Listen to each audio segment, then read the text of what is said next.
We are on Chapter 5 of The Giver by Lois Lowry. Usually at the morning ritual, when the family members told their dreams, Jonas didn't contribute much. He rarely dreamed. Sometimes he awoke with a feeling of fragments afloat in his sleep, but he couldn't seem to grasp them and put them together into something worthy of telling at the ritual. But this morning was different. He had dreamed very vividly the night before. His mind wandered while Lily, as usual, recounted a lengthy dream. This one, a frightening one in which she had, against the rules, been riding her mother's bicycle and been caught by the security guards. They all listened carefully and discussed with Lily the warning that the dream had given. "Thank you for your dream, Lily," Jonas said the standard phrase automatically and tried to pay better attention while his mother told of a dream fragment. A disquieting scene where she had been chastised for a rule infraction she didn't understand. Together they agreed that it probably resulted from her feelings when she had reluctantly dealt punishment to the citizen who had broken the major rules a second time.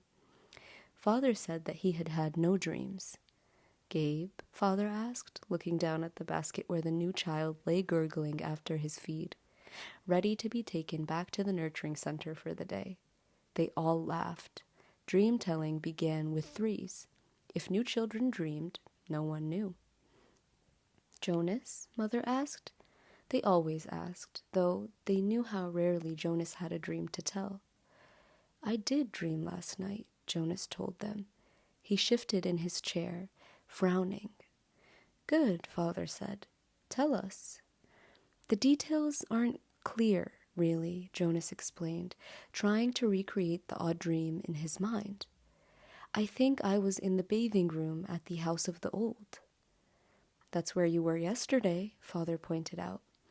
Jonas nodded. "But it wasn't really the same. There was a tub in the dream, but only one, and the real bathing room has rows and rows of them. But the room in the dream was warm and damp, and I had taken off my tunic, but hadn't put on the smock, so my chest was bare. I was perspiring because it was so warm, and Fiona was there too, the way she was yesterday." "Asher too?" Mother asked. Jonas shook his head. "No, it was only me and Fiona alone in the room, standing beside the tub. She was laughing, but I wasn't. I was almost a little angry at her in the dream because she wasn't taking me seriously." "Seriously about what?" Lily asked. Jonas looked at his plate. For some reason that he didn't understand, he felt slightly embarrassed. "I think I was trying to convince her that she should get into the tub of water." He paused. He knew he had to tell it all, that it was not only all right, but necessary to tell all of a dream. So he forced himself to relate the part that made him uneasy. "I wanted her to take off her clothes and get into the tub," he explained quickly. "I wanted to bathe her. I had the sponge in my hand, but she wouldn't. She kept laughing and saying no." He looked up at his parents. "That's all," he said. "Can you describe the strongest feeling in your dream, son?" Father asked. Jonas thought about it. The details were murky and vague, but the feelings were clear and flooded him again now as he thought. "The wanting," he said. "I knew that she wouldn't, and I think I knew that she shouldn't, but I wanted it so terribly. I could feel the wanting all through me." "Thank you for your dream, Jonas," Mother said after a moment. She glanced at Father. "Lily," Father said, "it's time to leave for school. Would you walk beside me this morning and keep an eye on the new child's basket? We want to be certain he doesn't wiggle himself loose." Jonas began to rise to collect his school books. He thought it surprising that they hadn't talked about his dream at length before the thank you.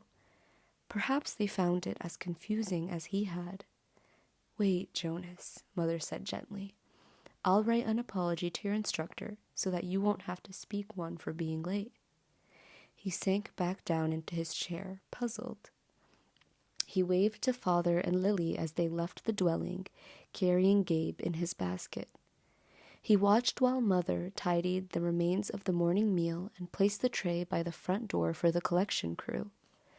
Finally, she sat down beside him at the table.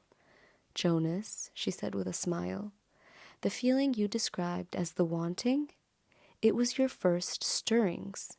Father and I have been expecting it to happen to you. It happens to everyone.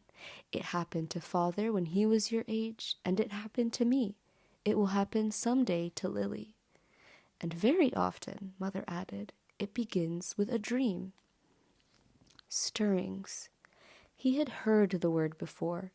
He remembered that there was a reference to the stirrings in the Book of Rules, though he didn't remember what it said. And now and then the speaker mentioned it. Attention, a reminder that stirrings must be reported in order for treatment to take place. He had always ignored that announcement because he didn't understand it, and it had never seemed to apply to him in any way. He ignored, as most citizens did, many of the commands and reminders read by the speaker. "Do I have to report it?" he asked his mother. She laughed. "You did, in the dream telling. That's enough." "But what about the treatment? The speaker says that treatment must take place." Jonas felt miserable. Just when the ceremony was about to happen, his ceremony of 12, would he have to go away someplace for treatment? Just because of a stupid dream? But his mother laughed again in a reassuring, affectionate way. No, she said. "It's just the pills. You're ready for the pills. That's all. That's the treatment for the stirrings." Jonas brightened. He knew about the pills. His parents both took them each morning, and some of his friends did, he knew.